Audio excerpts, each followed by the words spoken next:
주를 기대해 어둠 꽃이 날 때 온전한 빛이 우리 비추시네. 주를 기대해 걸음 주께 있네.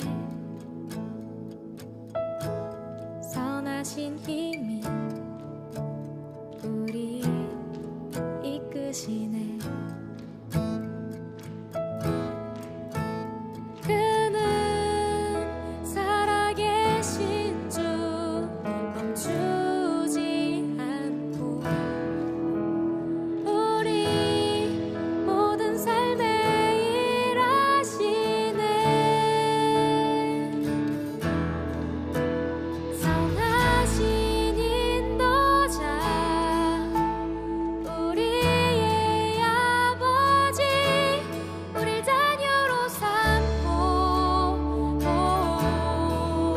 하시네. 알파와 오메가 시작한 것처럼 끝없을 때까지 함께 하시네.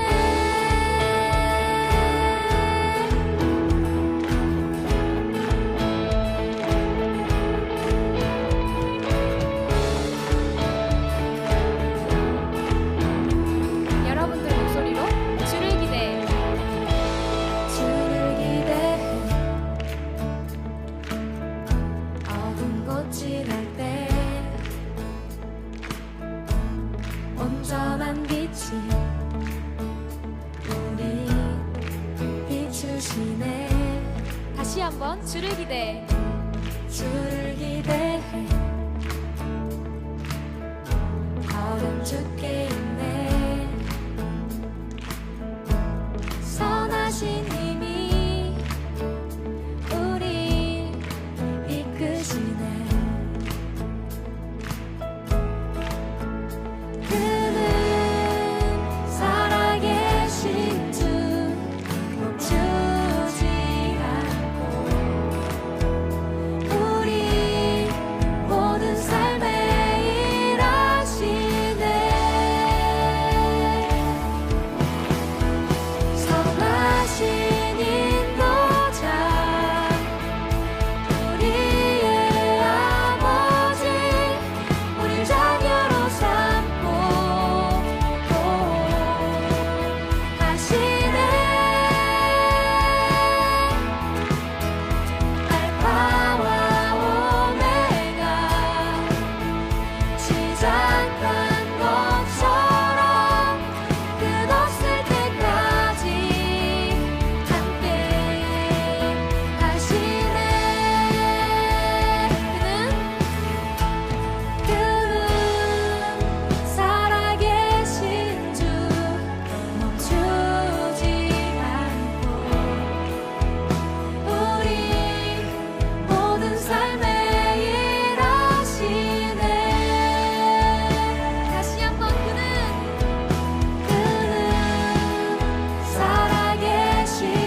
고린도전서 10장 31절부터 33절 같이 한번 읽습니다. 그런즉 너희가 먹든지 마시든지 무엇을 하든지 다 하나님의 영광을 위하여 하라. 유대인에게나 헬라인에게나 하나님의 교회에나 거치는 자가 되지 말고 나와 같이 모든 일에 모든 사람을 기쁘게 하여 자신의 유익을 구하지 아니하고 많은 사람의 유익을 구하여 그들로 구원을 받게 하라. 고린도전서 10장 31절부터 33절까지 말씀 같이 봤습니다.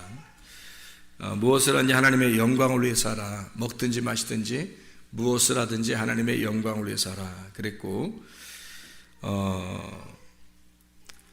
자신의 유익을 구하지 아니하고 많은 사람의 유익을 구하여 그들로 구원을 받게 하라 그렇게 말씀을 했습니다. 사람이 살면서 뭘 하잖아요. 뭘 이렇게 하며 살잖아요. 우리가 뭘 하며 사는데 그때 우리가 왜 하느냐 이유를 모르면 그 의미를, 그러니까 왜 하는지 그 이유를 모르면은 우리가 뭘 할 때 굉장히 목표 지향적으로 가겠죠. 그러니까 뭐 내가 뭘 해야 되겠다 그러면 계속 그걸 함으로써 성취하려고 그러는 거잖아요. 그죠? 근데 왜 하는지를 알아야 될 거 아니에요. 왜 하는지 이유를 알아야 될 거 아니에요. 목적. 먹는 거, 마시는 거, 그래 잘 먹고 잘 살자. 그게 우리의 목표라면 실제로 잘 먹고 잘 살았을 때 내가 왜 잘 먹고 잘 살아야지? 그 왜라고 하는 의미를 거기에다가 부여하지 못하면, 그 목적을 부여하지 못하면 잘 먹고 잘 사는 것이 우리에게 큰 의미가 없단 말이에요. 그러면 뭐 어떤 사람도 잘 먹고 잘 살아요. 이 사람도 성공했다고 해서 잘 먹고 잘 살고, 근데 잘 먹고 잘 사는 게 목표가 됐으니까 그게 다 이루어지면 왜라는 의미가 없으면 그것으로 완성이 된 거잖아요. 끝났잖아요. 그러니까 성취감, 자기가 이렇게 잘 먹고 잘 살게 되었다, 끝, 이렇게 된단 말이에요. 그러니까 성취하고 자기는 목표를 달성했으니까 성취하고 끝난단 말이죠. 근데 사실은 왜 그렇게 내가 해야만 하는지를, 왜 내가 이렇게 먹어야 되고 왜 마셔야 되는지, 목표라고 하는 것하고 목적이라는 게 굉장히 다르죠. 선생님이 돼야 되겠다, 의사가 돼야 되겠다, 목사님이 돼야 되겠다, 찬양 인도자가 돼야 되겠다. 그러면 돼야 되겠다는 것은 목표지. 근데 왜 돼야 된다는 것은 목적이죠. 그러니까 목표를 따라서 살 거냐 아니면 목적을 따라서 살 거냐. 그러니까 목표를 지향적으로 산다면 목표가 이루어지면 끝이에요. 대학을 좋은 대학 들어가야지, 그리고 좋은 직장에 들어가야지, 결혼도 잘해야지, 그리고 잘 먹고 잘 살다가 그 다음에 죽어야지, 이제 이렇게 그 단계별로 목표를 세워가지고 쭉 해나간다는 거예요. 근데 왜 내가 공부를 잘해야지? 좋은 직장 가기 위해서. 좋은 직장은 왜 가야지? 잘 먹고 잘 살라고. 잘 먹고 잘 사는 건 왜 잘 먹고 잘 사는 거지? 그게 나의 인생의 전부니까. 그래, 잘 먹고 잘 살다가 어디로 가지? 너의 목표, 어디 마지막 종착역은 어디지? 죽음.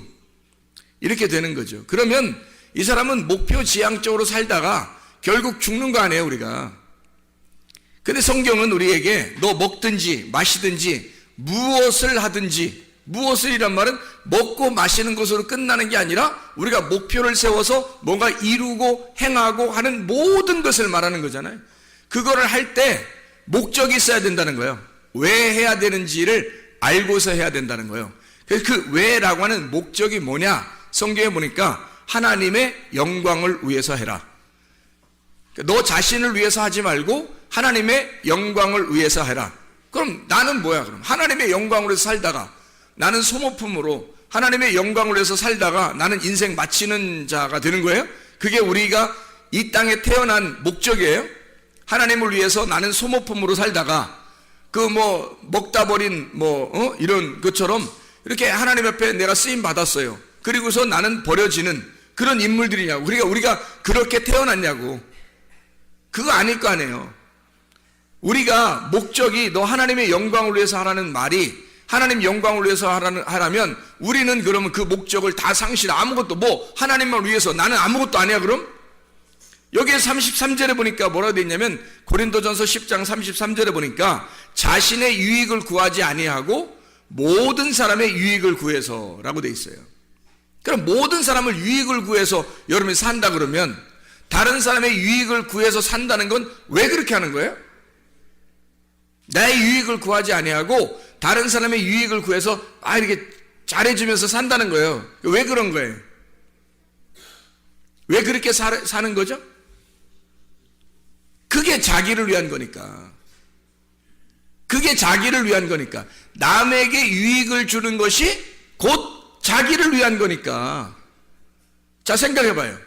주변에 지금 여러분 가족도 있고 자녀도, 남편도, 아내도, 부모도, 친구도, 성도들도, 목사님도, 옆에 쭉 내 주변에 있는 모든 게 결국 누구라? 결국 누구예요? 나예요. 나를 존재케 하는 이유란 말이에요. 내가 나로서 존재하는 이유가 이 사람들 때문이에요. 아니, 세상에 아무도 없으면 내가 왜 살아? 아니, 세상에 아무도 없는데 내가 왜 사냐고. 살 이유가 없잖아. 나 혼자인데? 혼자인데 나 혼자 왜 살아요? 다른 사람이 있음으로써 그 사람이 나를 비추는 거울이 되는 거예요. 그래서 그 사람들을 보면서 나를 발견하고 그 사람들에게 내가 잘해줌으로써 나에게 잘해주는 거죠. 왜냐하면 내가 그 사람들에게 잘해줬을 때 거기서부터 상대적으로 나한테 악하게 행동하겠냐 이거야. 다른 사람의 유익을 구하는데 그 사람들은 나한테 악하게 구하겠어요? 아니죠. 내가 유익을 구해주면 그 사람들도 나를 위해서 유익하게 산단 말이죠. 그러니까 서로 상호 간에 관계가 형성되는 거예요. 사람이 어떨 때 행복한 거예요?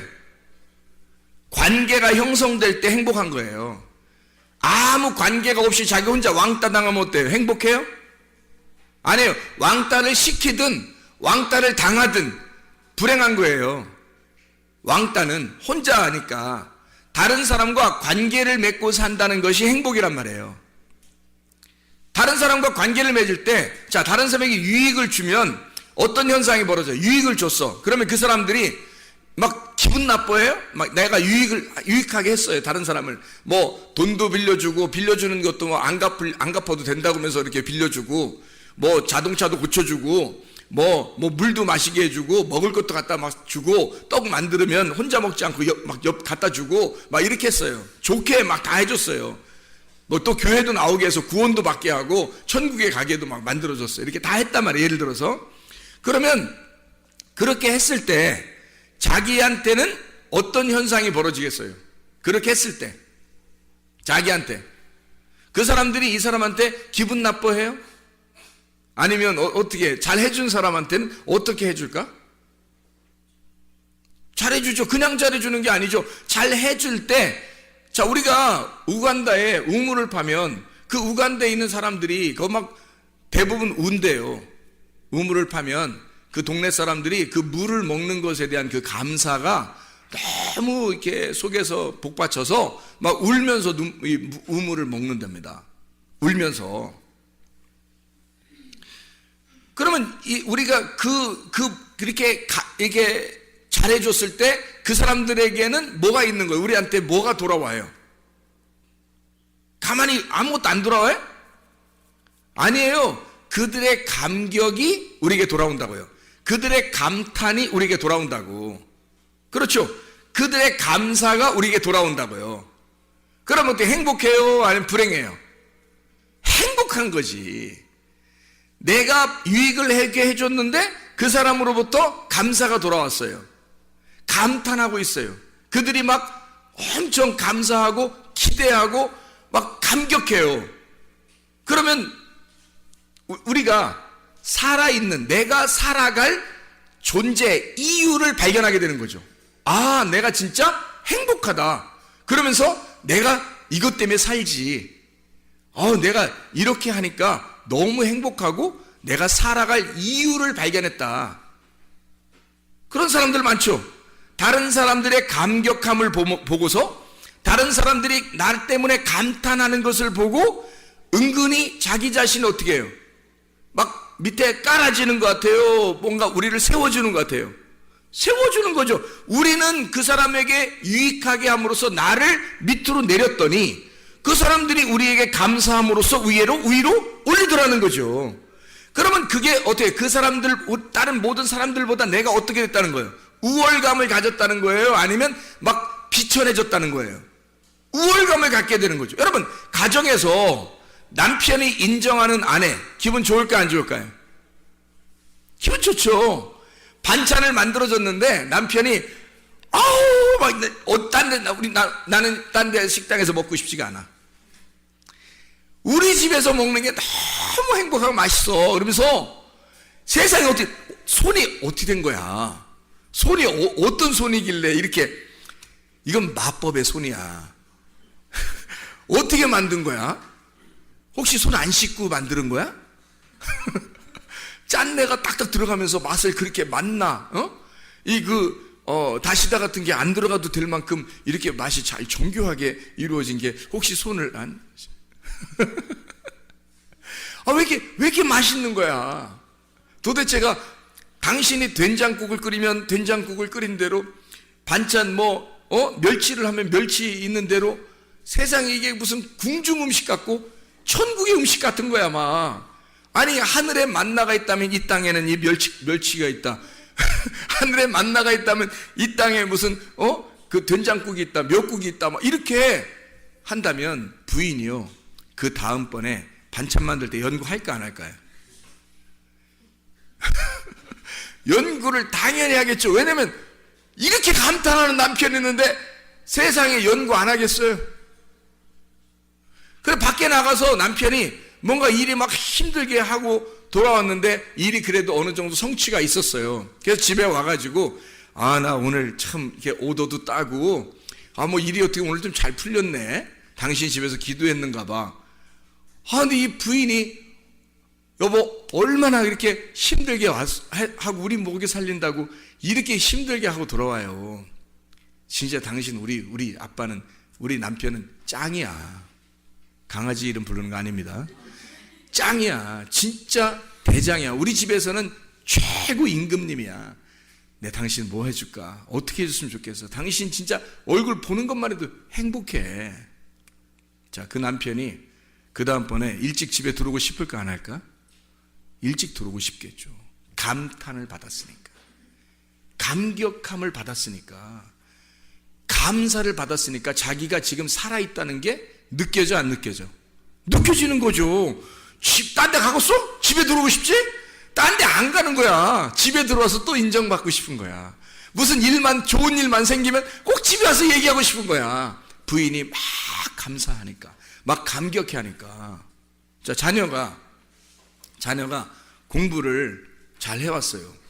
대부분 초등학교 때는 공부 잘 하잖아요. 잘 해왔어요. 우리 집에 천재 낳는가 봐.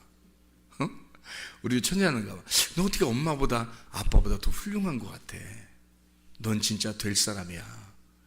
대단한데? 이 아이가 다음번 공부 더 잘할까 못할까? 더 잘하고 싶은 거예요. 왜? 칭찬을 받았잖아. 감사하잖아. 감격을 받았잖아. 사람은요, 이렇게 감탄을 먹고 사는 동물이란 말이에요. 사람 이런 감탄을 먹고 사는 동물이라고.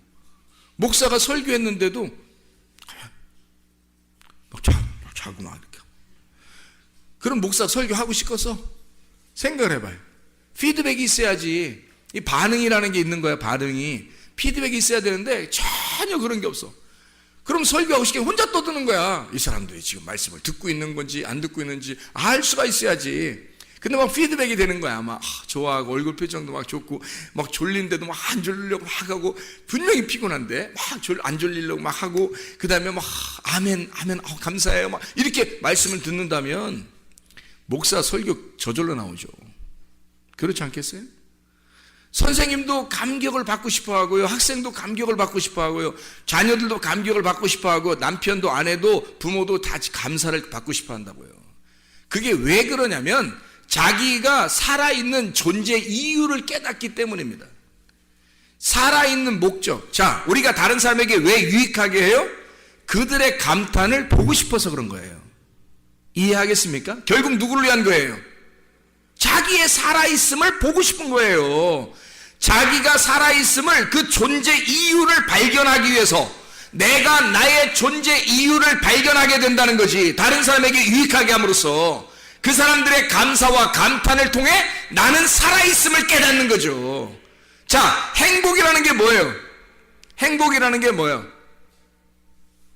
영혼이 살아 숨쉬는 게 행복이란 말이에요. 나의 영혼이 기뻐하고 나의 영혼이 즐거워하고 내 영혼이 살아있는 것 같은, 내 영혼이 살아 숨쉬는 것 같은 거, 이게 행복이란 말이에요. 여러분, 육체적으로 밥 먹는 것도 행복이지만, 뭐 마시는 것도 행복이지만, 잠자는 것도 행복이고, 노는 것도 행복이지만, 운동하는 것도 행복이지만, 진짜 행복은 우리의 영혼에 살아 숨쉬는, 내 영혼이 진짜 살아있다는 걸 깨달을 때 그게 행복이란 말이에요.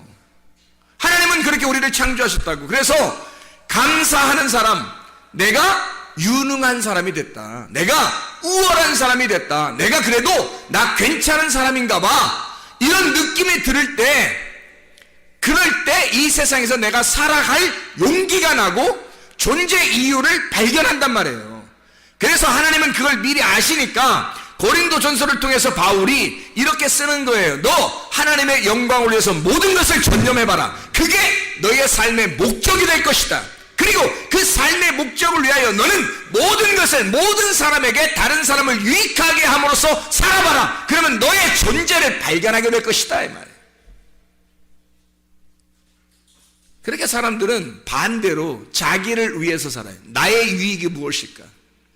나의 유익이 무엇일까를 살으면 다른 사람에 의해서 감사함과 감격과 감탄은 다른 사람에게서 오는 건데 그게 안 오는 거예요. 그게 안 오니까 자기 혼자 왕따가 되는 거야. 혼자 외롭고 혼자 알아줘야 되고 혼자 자기를 바라봐야 되니까 얼마나 힘드냐고. 그러니까 다른 사람과 더불어 관계가 없잖아요. 관계가 없으니까 행복이 없는 거야. 다른 사람과 관계가 있어야 이게 행복인데, 하나님도 오죽하면 우리하고 우리가 되자 그러잖아요. 하나님도 오죽하면 그 관계를 위해서 하나님이 우리 보고 야 나하고 너 하자 이게 아니고 야 우리 하자, 우리 하자, 우리 하나님이라고 불러라, 나를 우리 하나님이라고 불러라, 그렇게 가르쳐 주잖아요. 우리한테. 우리라는 말을 가장 많이 쓰는 나라가 어디예요? 세상에서 우리나라밖에 없어요.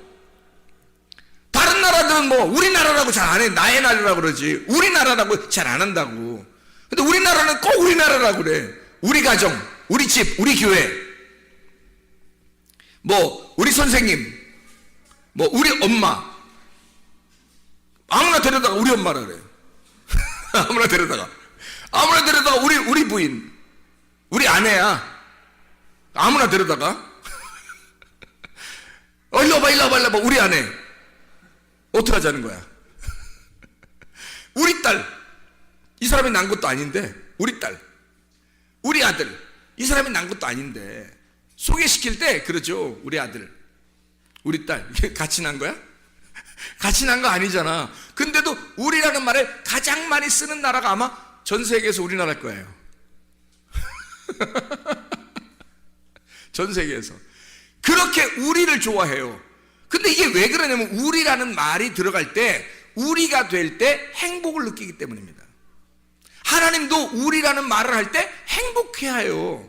그래서 우리 하나님, 그걸 진짜 알고 우리가 하나님과 내가 서로 떨어져 있는 거 아니라, 당신과 내가 서로 다른 존재가 아니라 하나님과 나는 당신에게서 나온 존재, 나는 당신의 품 안에 있는 존재입니다. 나는 당신과 하나입니다. 우리 하나님이라고 하면 하나님이 굉장히 좋아하셔요.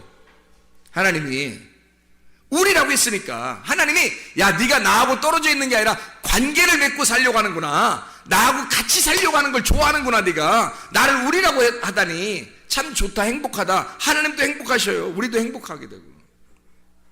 우리라는 말, 그래서 관계를 떨어져서는 살 수 없으니까 사람이 그 관계에서 내가 나를 감탄할 수는 없어요. 뭐 이런 사람도 있지. 거울 쳐다보면서 자기를 자기 감탄하고 이런 사람도 있죠. 물론. 근데 그런 사람이 뭐 좀 정신적으로 안 좋은 사람들이 그렇게 하잖아요. 근데 대부분은 감사와 감탄은 다른 사람이 나에게 해줘야 되는 거라고. 그럴 때 우리가 살아나는 거죠. 영혼이 살아나는 것 같은 그런 행복을 느낀단 말이죠. 행복이라고 하는 건 뭐 크게 어려운 게 없어요. 행복은 자기가 막 억압되지 않은, 뭔가 해방되고 뭔가 자유롭다, 이럴 때 행복을 느껴요. 사람은 그냥 행복하다 이럴 때, 막 뭔가 막 억압돼 있는 것 같아. 학생들 막 공부하는 거 막 억압돼 있는 거, 이 세상에서 가장 불행한 공부 학생들을 우리나라 한국 사람들이 그러잖아요. 왜 그래요? 억압된 교실에다 막 놓고서 억압되게 공부를 시키는 거예요. 주입식으로. 그래, 이게 공부에 행복하겠냐고요. 그래, 이 사람들이, 이 학생들이 그걸 또 이겨내려고 그래요. 왜 이겨내려고 그래요? 아니, 공부할 때 그 억압된 그 공부가 안 좋은 거야, 싫은 거야. 그게 학생들한테 행복은 뭐냐면 자유해야지 행복이에요. 야, 알아서 공부해. 알았어요. 알아서 할게요. 숙제 알아서 해. 예, 알아서 할게요. 공부 알아서 해. 예, 알아서 할게요. 이게 굉장히 행복한 거거든요. 공부를 자유롭고 자기가 하고 싶을 때 하는 거, 자기가 자기의 주도적으로 할 수 있는 거가 되면 재밌죠. 근데 재미가 아니라 막 주입을 시켜요. 콩나물 같이 딱 교실에 막 놓고, 어떤 학교는 창살도 있고, 그래서 딱 갖다 가둬놓는다고요. 그래 놓고 거기다 공부를 시켜놓고 이거 외워야 돼. 막 공식도 막 적어놓고 그거 외워야 돼 무조건. 그래야 성적이 나오게 만들어놔요. 그리고 숙제도 그렇고요. 그렇게 억압돼 놓으면은 이 학생들이 기분이 좋겠냐고. 행복하지 않죠. 왜 그래요? 왜 안 행복해요? 누가 시킨 거니까.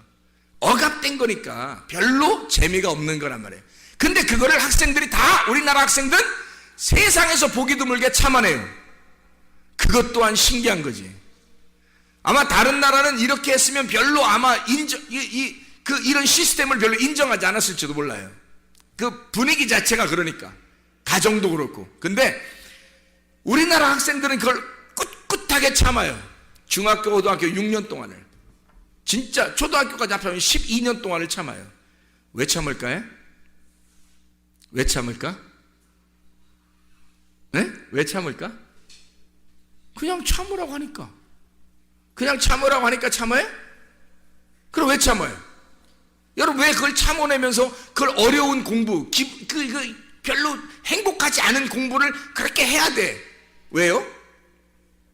왜 참아내냐면 미래를 보장하기 위해서예요.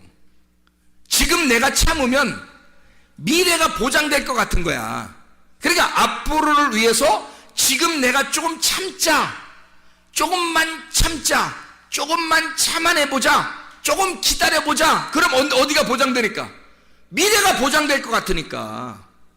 근데 미래가 지금 막 보장되는 것 같지 않다고 느껴지는 학생들도 있죠. 대학교 들어가서 서울대 학생들도 가만히 사회를 보니까 미래가 보장될 것 같지 않은 거야. 자기가 졸업해도 별로 보장될 것 같지 않은 거야. 이 세상에 이런 나라가 있었네. 내가 이런 나라에서 공부를 이렇게 열심히 했네. 근데 보장이 안 되는 거야. 그래서 우리나라를 아주 행복하지 않은 나라라고 사람들이 생각하고 있다는 거죠. 그럼 이상하잖아요. 우리는 미래를 보장받고 행복하려고, 미래에 행복하려고 공부를 했거든. 참았거든요. 내면서 공부를 했거든요. 근데 왜 미래는 보장되지 않느냐 이거야. 왜 행복하지 않느냐 이거지. 자, 좋았어요. 자, 졸업을 했어. 직장도 보장이 됐어. 결혼도 잘 했어요. 그런데 결혼 생활 막상 하고 나니까 3년 지나면 다 똑같아. 그리고 직장 생활도 세상에 막 자기의 어떤 이상적인 회사인 줄 알았는데 알고 보니까 뭐 부도가 났어요. 아니면 뭐 월급도 적게 줘요. 아니면 뭐 회사에서 자꾸 상관들이 막 자기를 괴롭혀요. 어떡할 거예요? 자기는 뭔가에 억압당했을 때 이걸 참아내면 앞으로의 인생을 자유롭고 행복할 줄 알았는데 거기서 또 억압하는 게 있더라는 거지. 가정생활을 꾸리니까 가정에서 서로 억압하죠. 직장을 가니까 직장에서 또 억압을 하죠. 이게 세상에 억압된 것이 끊임이 없는 거예요. 그래서 나 자유롭고 싶어. 그래, 너 자유해. 은퇴. 뭐 이러면 이제 그 다음부터 어떻게 할 거야? 그러면 더 곤란한 거야. 이게 또 더 괴로운 거야. 자기는 자유로움은 행복할 줄 알았는데 세상에 그 자유를 주지 마세요. 나에게 은퇴라는 말을 하지 마세요. 막 그렇게 할 판이란 말이에요. 자, 보세요. 이상하잖아요. 뭔가 우리는 행복을 위해서 공부했는데 그래서 참아냈는데 끝나고 나니까 여전히 행복한 것이 오지 않더라는 겁니다. 결혼을 해도 직장 생활을 해도, 아니 교회 생활을 하면 행복할 줄 알았는데 교회 생활을 해도 행복한 것이 오지 않더라는 거예요. 왜 그럴까요? 억압된 내 속에 영혼이 자유를 못 맞이했기 때문입니다. 영혼의 자유함이 그 속에 있는 영의 행복이 없었기 때문이에요. 만약에 영혼의 행복이 왔어요. 영혼의 행복은 어떨 때 온다고요? 영혼의 행복은 어떨 때 온다고? 금방 얘기했는데 어떨 때 영혼의 행복이 온다고요? 아니 자유한 거, 그리고 또 어떨 때 영혼의 행복이 온다고요? 감격을 받을 때, 감사를 받을 때, 그리고 어떨 때 또 행복이 온다고요? 관계가 하나님하고 나하고 관계가 될 때 영혼의 행복이 오죠. 하나님과 관계가 없는데 언제 어떻게 죽을지 모르는데 사람이 무슨 행복이 오겠어요? 사람이 언제 어떻게 죽을지 모르는데 행복이 어떻게 오겠냐고 생각을 해보시라고. 하나님과 우리와의 관계가 가장 먼저 중요하다니까요. 그 관계가 있을 때 행복이 그 다음부터 열매를 맺는 거예요. 행복은 하나님과 나와의 관계가 없으면 행복은 안 오는 거야. 다시 말하면 하나님과 내가 하나가 안 되면 행복은 없는 거예요. 그래서 여러분 와서 성경을 왜 배우는지 알아요? 예배 왜 드리는지 알아요? 하나님과 하나 되는 방법을 배우기 위해서입니다. 하나님과 어떻게 하면 하나 될까요? 어떻게 하면 하나님과 관계를 맺고 우리가 행복할까요? 라는 거죠. 여러분, 우리가 하늘나라 올라가면 행복하겠습니까? 여기선 불행했는데 참아보자. 어느 날 우리는 하늘나라 가면 행복할 거니까 지금 참자야? 그러면 그때 진짜 행복한 것이 아무것도 할 건데, 그때 심판받아 딱 지옥 가면 어떡할 건데. 여러분, 지금은 막 찌들어, 막 힘들어, 불행하게 난 지금 불행해도 나는 참아낼 거야, 뭐 하늘나라의 행복을 위해서. 아니 지금도 행복을 모르는데, 지금도 하나님과 관계가 없는데 어떻게 그 나라 가겠냐고 생각을 해보라고. 완전 뭔가 무슨 멍청이들 아닙니까?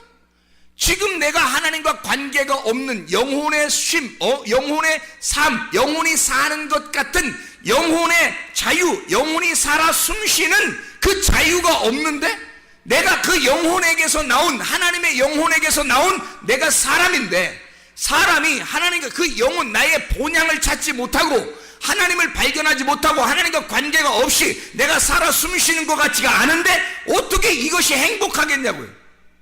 행복이 없는데 어떻게 또 행복한 나라에 가겠냐고. 지금 행복하지 않은데. 생각을 해보시라고요. 교회 와서 말씀을 듣는 이유가 바로 이것 때문에 있는 겁니다. 하나님과 관계 맺으려고, 내 영혼이 진짜 자유한가 그걸 발견하려고, 내가 사람들에게 유익하게 함으로써 내가 살아있는 존재를 발견하면서 내가 지금 살아가고 있는가. 다시 말하면 내가 확신을 가지고 진짜 무엇인가 신뢰하고, 무엇인가 내가 신뢰하는 어떤 믿음이 내가 있느냐, 내 속에 진짜 뭔가 믿는 게 있느냐 이거야. 아니 천국도 믿어야 가잖아요. 믿음이 있느냐 이거야. 진짜 내 속에는 믿음이 있는가. 그리고 내가 확신한 믿음이 있으면 어느 날 내가 그 나라에 갈 것이다 라고 진짜 소망을 가질 수 있느냐 이거야. 어느 날 그 나라에 진짜 난 간다 그 기대하고 그 나라를 갈망하고 정말로 내가 믿음, 이 확실한 믿음을 가지고 그 소망을 바라보면서 내가 거기에 지금 한 걸음 한 걸음 나아가고 있느냐 이거야. 그러면 내가 진짜 믿음 가지고 한 걸음 한 걸음 나아가고 있으니 이게 지금 얼마나 중요한 거냐 이거야. 우리가 이게 지금 여러분과 제가 교회에 오는 목적 아니겠습니까? 우리의 삶이잖아요. 그러면 이게 왜 이렇게 살아갈 때 믿음과 소망은 있는데 세상에 사랑이 없잖아요. 사랑이 없잖아요. 그럼 어떻게 해요? 믿음과 소망, 사랑 중에 그 중에 제일은 뭐라고? 사랑이라고. 고린도전서 13장 13절. 이 중에 제일은 사랑이라는 거예요. 그러면 지금 내가 현재 사랑을 받고 있는가? 지금 사랑을 받고 있는가? 내가 사랑하고 있는가? 아니, 사람들로부터 사랑받는 것도 있지만 하나님으로부터 진짜 사랑받는다는 느낌이 있는가? 또 여러분이 진짜 주님을, 하나님을 정말 사랑하고 있는가? 그런 느낌이 여러분 속에 진짜 있는가? 이 사랑이라고 하는 건요, 내가 연구해 보니까 사랑이라는 건 뭔가 막 이렇게 기대하고 바라고 막 이러는 게 아니더라고요. 사랑을 알고 보니까 그냥 좋아하는 거더라고. 그냥 좋아하는 게 사랑하는 거더라고요. 잘 생각해 봐요. 자, 막 내가 열심히 뭔가 해서 이 사람의 기대에 맞추어 가지고 이 사람으로부터 내가 좀 인정받기 위해서 막 하려면 얼마나 힘들겠어요? 근데 그냥 좋아하는 거야. 그냥 좋아하면 사랑인 거야. 아니, 하나님이 우리한테 바라는 게 뭐 있겠어요? 뭘 바라겠어요, 여러분한테? 믿음, 소망, 사랑. 그 중에 제일은 사랑이라. 뭐? 좋아하는 거. 그냥 하나님을 정말 좋아하느냐 이거지. 하나님을 그냥 좋아하는가? 하나님을 진짜 그냥 좋아하는가? 하나님이 여러분한테 뭐 달라고 했어요? 하나님이 여러분한테 뭐 기대하고 뭐 달라는 게 있었어? 하나님을 좋아하느냐 이거야. 하나님을 진짜 그냥 좋아하느냐 이거야. 그냥 조건을 내거는 게 아니에요. 사람들이 조건을 내걸면 그게 종교가 돼버리는 거야. 조건을 내걸으면 네가 이렇게 해주면 내가 사랑할 거야. 네가 요 정도 해주면 내가 좋아할 거야. 그러면 조건을 내버렸잖아요. 그건 사랑이 아니지. 그건 그냥 좋아하는 게 아니잖아. 하나님이 우리를 좋아하는데 어떻게 좋아하냐면 나는 그냥 니네가 좋아. 하나님이 우리한테 야, 나는 그냥 너네가 좋아. 그냥 좋아. 네가 어떻게 해도 좋아. 그래서 오신 거예요, 주님이. 나는 그냥 니네가 엄청 열심히 나한테 어떻게 해서 나 좋아하는 게 아니라 그냥 나는 니네가 좋아. 그런 거잖아요. 그게 사랑이죠. 하나님의 사랑은 기대하지 않는 사랑이라고. 근데 다 남녀들도 보면 다 기대를 해. 그래서 기대하니까 어떻게? B로 시작하는 게 있는데, 기대하니까 뭐 B로 시작하는 게 있어요. 뭐예요? 예, 삐져요. 금방 삐져요. 금방 짜증내고 금방 화를 내요. 왜? 기대를 한 게 있단 말이에요. 이 사람이 나한테 이렇게 해주기를 기대하고 있는데 안 해준 거야. 말을 부드럽게 해야 되는데 조금 세게 나온 거야. 그럼 내가 기대하는 건 부드러운 건데 조금 세게 나왔어요. 기분이 안 좋죠. 그럼 B로 시작하는 게 딱 나오는 거죠. 자기도 모르게. 왜? 내가 기대했으니까. 나한테 당신이 요 정도 해줄 때 나는 당신을 이렇게 사랑하겠다고 결심을 했었거든. 그런 결심을 했기 때문에 이건 조건이 돼버린 거예요. 조건적 만남. 그냥 좋아서 만난 게 아니라 그냥 좋아하면 이런 조건들이 별로 없어져요, 사실은. 그렇지 않아요? 그냥 좋아하면 이런 조건들을 별로 내걸지 않는다고. 그냥 좋아하는 거라고. 내가 우리 집사람하고 같이 어디 갔다 오면서 그냥 내가 그랬어요. 우리 집사람이 저보고 아이고 우리 귀하신 최 목사님 시간을 많이 이렇게 뺏겨서 어떻게 해요? 그래 나보고 내가 워낙 그냥 성경 보고 이러니까 그래요. 그래 내가 뭐라 그러냐면 내가 성경 보는 것도 너무 행복하고 좋은데 당신하고 이렇게 같이 얼굴을 맞대고 어디를 갔다 온다? 나 너무 행복해. 그냥 쳐다보가도 행복해. 나 당신한테 별로 기대하는 게 없거든. 난 당신한테 별로 기대하는 게 없어. 나는 많이 채워져 있거든요. 결핍이 별로 없습니다. 하나님으로부터 영혼이 내가 살아 숨쉬는 것과 같은 느낌을 가질 때 내게 부족함이 없는 겁니다, 여러분. 이게 시편 23편 1절의 말씀이에요. 여호와는 나의 목자시니 내게 부족함이 없으리로다 이거예요. 내게 부족함이 없으리로다. 내가 바라는 게 없다 이 말이에요. 내가 결핍이 없다. 내가 부족함이 없다. 내가 뭐 크게 기대할 만한 게 별로 없다. 왜? 다 채워져서. 여호와가 나의 목자가 되셔서 채워지니까 영혼에 쉼이 있단 말이에요. 영혼이 그냥 살아 숨쉬는 것 같단 말이에요. 영혼이 살아있는 것 같단 말이에요. 그러니까 그냥 좋은 거예요. 이렇게 해도 좋은 거고, 시간이 좀 딜레이 돼도 괜찮은 거고, 이러면 이런 대로 그냥 이렇게 오늘은 또 이렇게 지내라고 하는 건가 보다. 하나님이 또 오늘은 이런 뭐 국밥을 먹고 싶었는데 오늘은 국수를 먹게 되었다. 하나님이 또 이렇게 먹으라 하는가 보다. 이러면 되는 거잖아요. 빵을 먹고 싶었는데 밥을 먹게 되었다. 그렇게 밥을 먹고 싶었는데 빵을 하나 놓고 아무것도 없더라. 아이 뭐 그것도 괜찮잖아요. 기대하는 것이 내 속에 크게 없으니까, 내가 바라는 것이 별로 없으니까. 근데 상대방은 여전히 뭔가 바라는 게 있을 거란 말이죠. 그러니 결핍이 없는 사람이, 채워진 사람이 채워지지 않은 사람을 위해서 살아가는 거예요. 그게 남의 유익을 구하여 살아라, 그런 말입니다. 남의 유익을 구하여 살아라. 너는 채워졌으니 너를 위해서 살지 말고 다른 사람의 유익을 구하면서 살아라. 그게 너를 발견하면 너의 채워짐을, 너의 존재 가치를 발견하게 될 것이다 라는 말이죠. 한마디로 말하면 관계 형성입니다.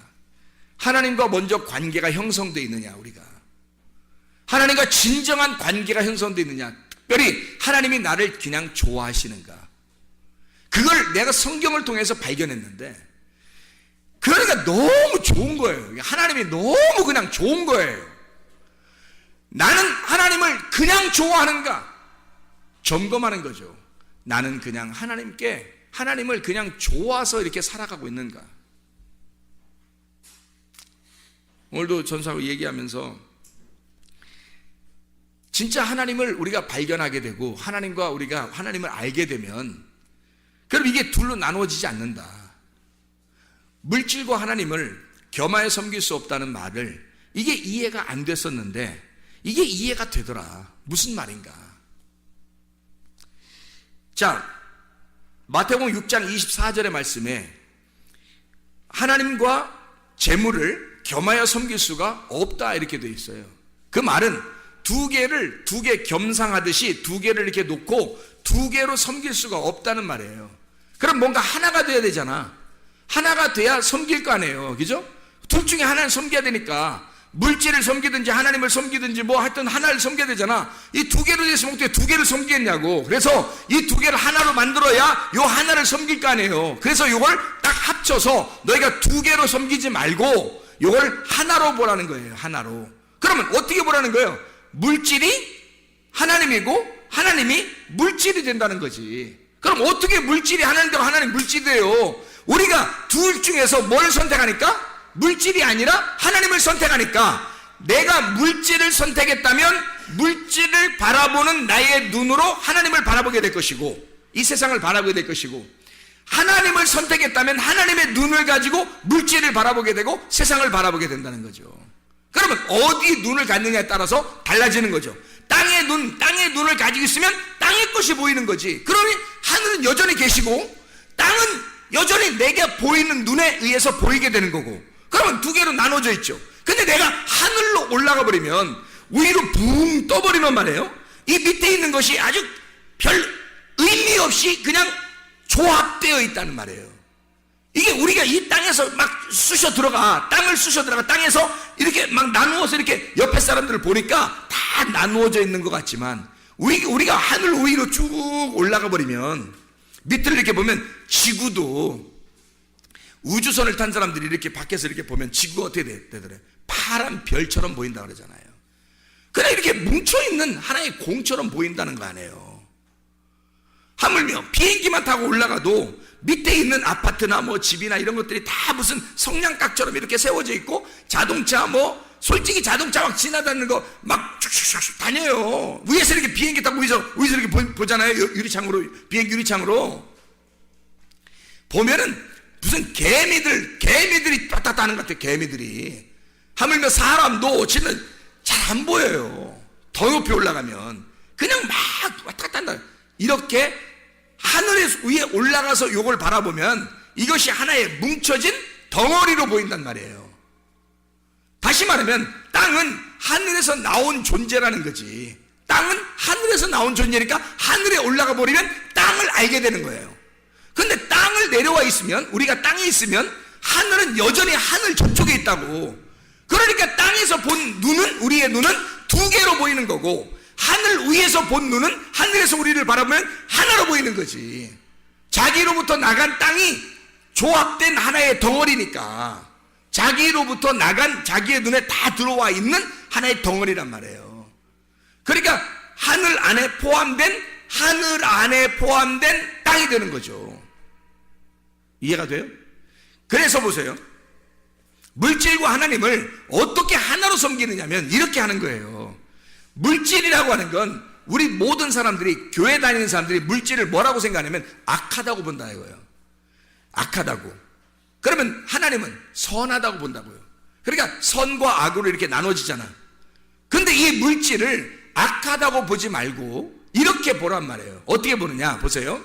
물질이 악한 게 아니라 하나님이 우리에게 주신 건데, 이것을 뭘로 보냐면 하나님이 이 물질에 들어와 버리면, 하나님이 물질에 들어와 버리면 어떻게 되겠어요? 하나님이 물질에 들어와 버리면 물질과 하나님이 같이 있는 거죠. 그러면 보세요. 자, 물질을 악하게 받고 하나님을 선하게 받는데 이 하나님이 물질 안에 와보니까 물질과 하나님이 하나더라 이거야. 이렇게 하나로 보라는 거야. 자, 이걸 이유를 설명해 줄게요. 요한복음 1장 14절에 말씀이 뭘로 왔죠? 육신으로 옵니다. 육신은 악한 건데, 육신은 악하고 말씀은 선한 건데 어떻게 말씀이 악한 육신에게 와요? 이상하잖아. 그렇죠? 말씀이 육신에게 들어왔단 말이에요. 그것은 말씀이 육신 안에 들어올 때 말씀과 육신이 하나가 되어버린 거예요. 어떻게 된 거예요? 말씀은 살아있는 거고 육신은 죽은 거거든. 살아있는 게 이 죽은 것 속에 들어와 보니까 이 죽은 게 살아나더라는 거지. 자, 창세기 2장 7절에는 흙을, 가루를 내가지고 거기에다가 하나님의 생기가 집어 들어가니까, 말씀이 들어가니까 어떻게 돼? 흙이 살아나더라는 거야. 그게 사람인 거야. 그러면 사람은 뭘로 이루어졌다는 거예요? 선과 악으로 이루어졌다는 거지. 말씀이 육신이 되어서 이루어진 게 사람이라는 거지. 이해가 되겠어요? 그러니까 하나님과 물질이 하나로 이루어진 것이 사람이더라는 거야. 하늘에 있는 빛이 땅이라는 어둠의 침투에 들어와요. 이게 요한복음 1장 5절 9절의 말씀이야. 근데 사람들이 깨닫지를 못하는 거야. 빛이 왔는데, 어둠 속에 빛이 와버렸는데 어둠 속에 빛이 오니까 빛과 어둠이 하나가 된 거예요. 근데 사람들이 못 깨닫는 거야 이게. 창세기 1장 2절 3절에도 땅이 혼돈하고 어둠 가운데 있는데 빛이, 하늘에 있는 빛이 그 땅에 온다는 거야. 똑같은 말씀 아니에요? 자, 그러면 이 악한 땅에, 혼돈스러운 땅에, 공허한 땅에, 흑암인 땅에 빛이라는 선이, 빛이라는 하나님이 들어오신단 말이에요. 그러면 이 땅이 어떻게 되겠어? 거룩한 창조가 되는 거지. 부활하죠. 그게 거듭남입니다. 하나님의 말씀이 여러분 속에 들어와 버리면 나는 원래 악해.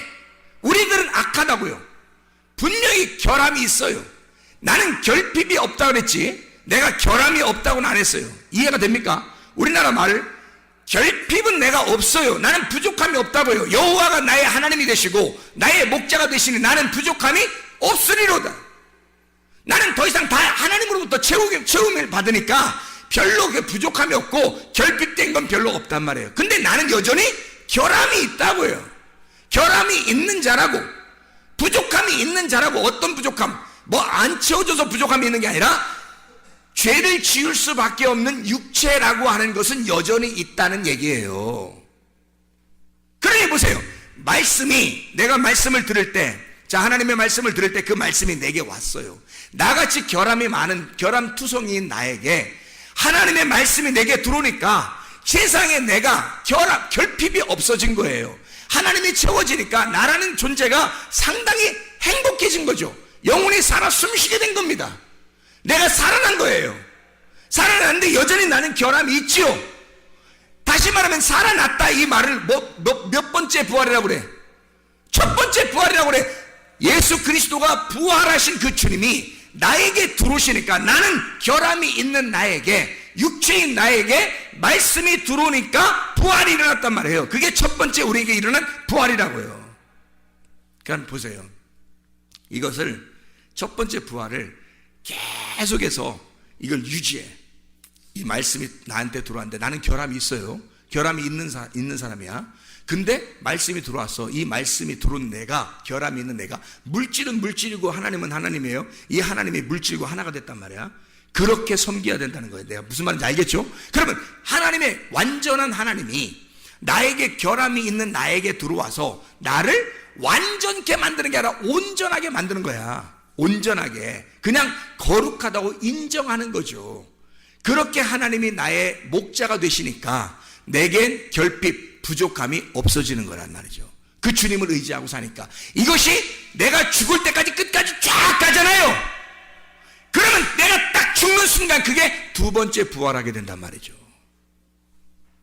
이 사망의 권세를 지금 내가 살아가고 있을 때 이 사망의 권세를 이기면 이기는 자가 되는 거야. 이제 성경 요한계시록에 이기는 자가 되는 거야. 끝까지 이기는 자가 돼서 인내로 너희 영혼을 얻을 것이다 해서 끝까지 이겨내면 둘째 사망이 우리를 지배할 수가 없다. 너를 둘째 사망이 공격할 수가 없고 너는 그냥 이 첫째 부활의 삶이 그대로 살아간다.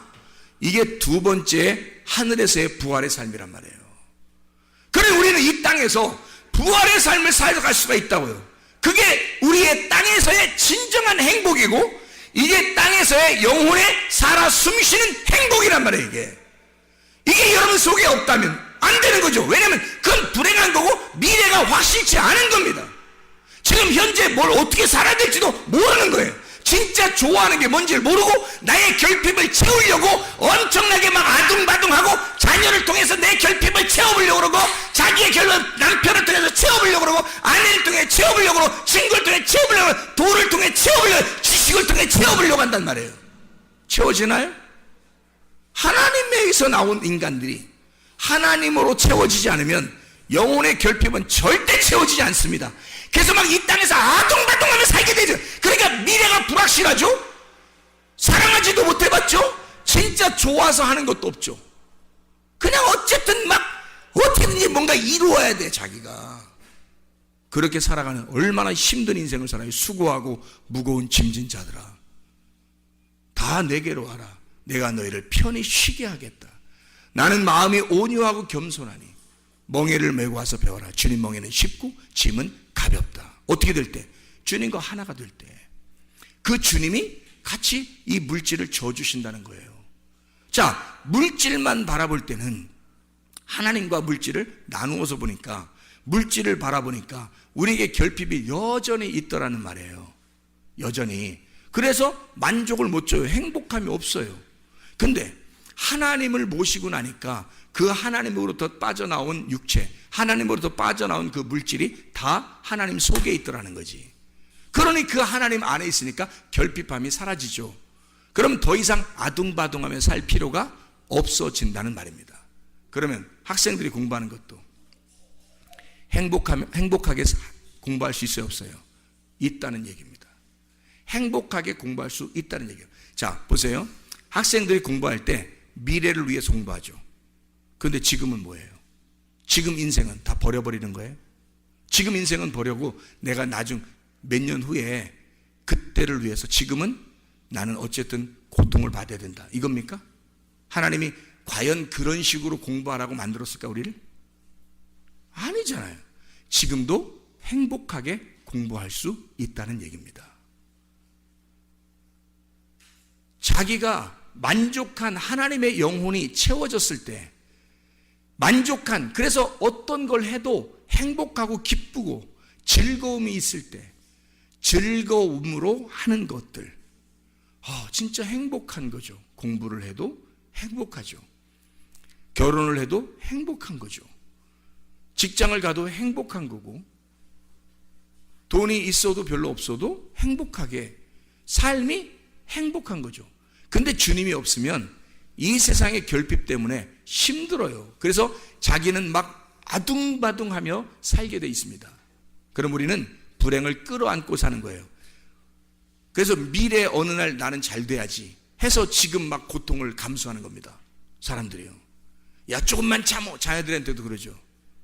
우리 남편 아내들은 야, 우리 조금만 참읍시다. 그러면 어느 날 행복하게 올 거예요. 뭐 이러죠. 지금은 뭐예요? 지금은 행복할 권리가 없나요? 지금 우리는 행복할 권리가 없는 거예요? 지금 하나님은 우리에게 지금 이 자리에 주님이 와 계신다면 주님이 뭐라고 하겠냐고. 수고하고 무거운 짐진 자들아 제발 3년 후에 와라 그러겠어요? 그때 되면 행복할 것이다 그런 말 하겠냐고요. 주님이 수고하고 무거운 짐진 자들아 제발 지금 너희가 행복하고 쉬어야 한다. 지금 네가 행복해야 한다.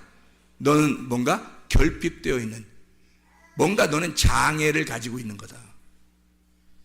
정신적인 장애, 결핍이 있는 거야.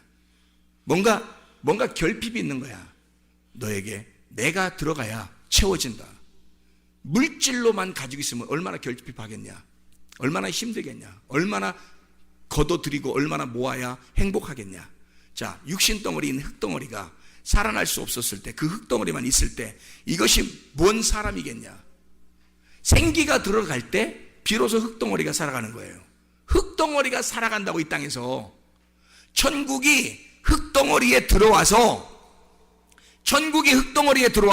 여기서 천국을 살고 있는 거라고. 그 사람이 물질에 하나님이 들어가셔서 여기서 그 물질이 천국처럼 살아가는 거라고요. 이게 이해가 되십니까? 말씀이 육신이 돼서 오셔서 이 살아있는 그 삶이 천국이라고요. 그게 천국이 이 땅에 내려오신 거라고요. 여러분 속에 하나님의 천국이 여러분 속에 임해야 행복하다고요. 그 결핍함이 없어지고 행복이 찾아온다고요. 진짜 행복이. 여러분 먹든지 마시든지 무엇을 하든지 하나님의 영광을 위해서 하라. 너의 유익을 구하지 아니하고 모든 사람의 유익을 구하여 너의 존재 가치를 발견해라.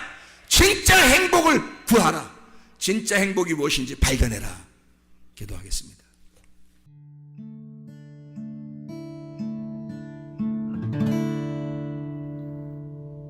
내 속에 내가 너무도 많아서 당신을 쉴 곳 없네. 내 속에